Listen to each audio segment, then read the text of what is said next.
Hello and welcome to the Railway Stakes edition of the Box Seats. I'm Mark Warwood. 9 races as the Carnival's finest come to town. Let's have a look at the likely conditions. We're expecting a partly cloudy day, 23 degrees Celsius in Perth, a good 4 and the track rail to be in the inside position. Race number 1 at Ascot on Saturday will jump at 12:24. It's the Tourism WA Trophy over 1600 metres, and in replay we're going to take a look at the York Cup and in particular Like a Butterfly.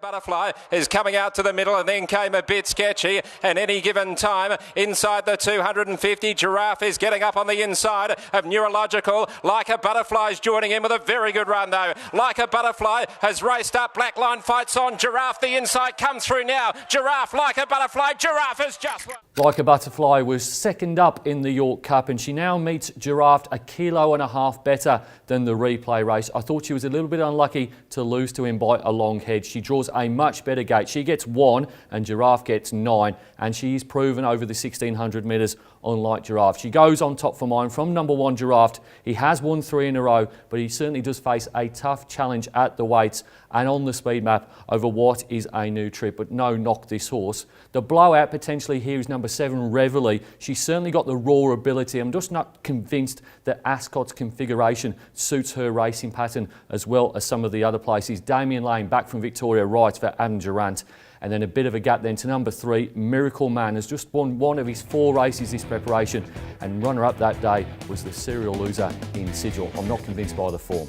Top selection in race number 1, going with number 2 here, Like a Butterfly, to beat 1 Giraffe, 7 Reveille and 3 Miracle Man.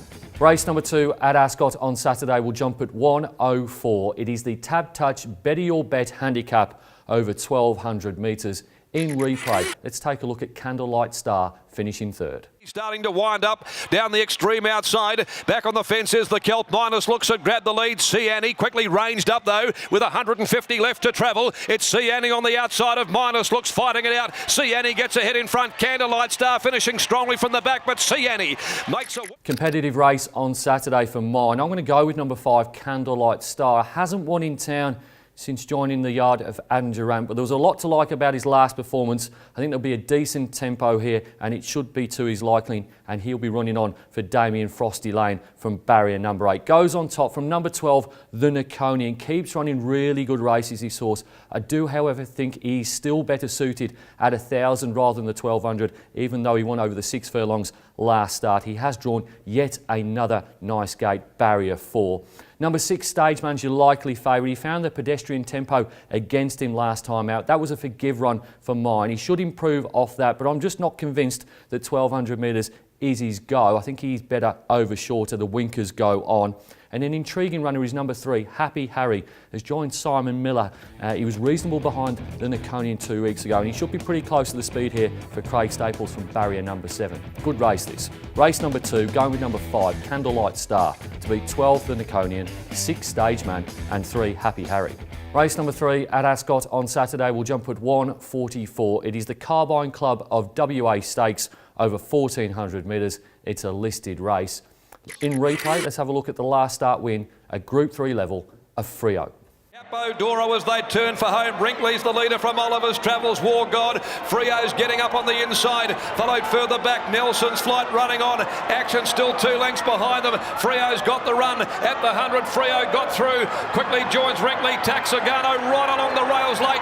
But Freo, way to go from Capo Doro.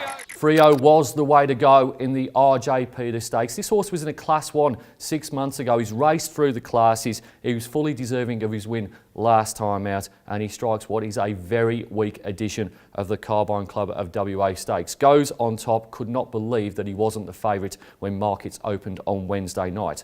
Number 9, In Love with Paris. He's certainly not one of mine. I don't think he's a listed level galloper in the right company, but he does map really nicely here in what is a poor renewal of this race. Number 7, Prime Tom. He's a promising stayer, probably heading towards the Perth Cup, but he could well sprint well fresh here off an 11-week break for Sharon Miller and Joey Azzopardi. Does race on speed as well. And then number 8, Oliver's Travel. Certainly not in the form of earlier this year. I think it was a forget horse for the rest of the campaign, but such is this race and such is the depth of it, he does make the top 4. Top selection in race number 3, going with number 4 here, Frio, to beat 9 In Love with Paris, 7 Prime Tom and 8 Oliver's Travels. Race number 4 at Ascot on Saturday will jump at 2:24. It is the TABtouch Classic Arc Stakes over 1,200 metres. It's a listed race for the 3-year-olds. In replay, let's have a look at the last start win of Dance Music. And Superstardom last of all. They're into the straight where Dance Music comes out after Stairs and Whispers. 2 lengths to Pablo's Palm under the whip though from Stone.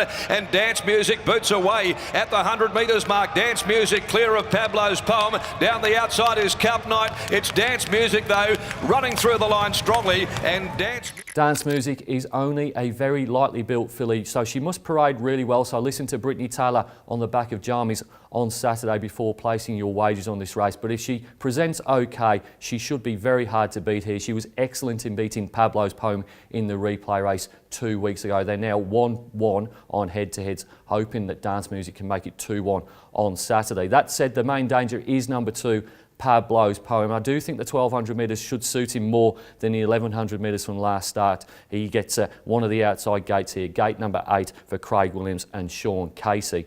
Number 4, Cup Night, come out the same race that we saw in replay. He's got a couple of lengths to make up on Dance Music and Pablo's Poem. I don't think he'll be doing it on Saturday, but this is a nice horse here for Bernie Miller and the Carberry family. Has drawn the car park though, barrier number 11. And then the interesting runner is number 1, Fire and Rain. Did beat Pablo's Poem in September at Belmont Park, but the tempo of that race was not particularly genuine. Craig Staples and Paul Jordan, always worth respecting here. I just can't have it as short as probably going to be in the market. Top selection in race number 4, going to have number 8 on top here, Dance Music, to beat 2 Pablo's Poem, 4 Cup Night and 1 Fire and Rain.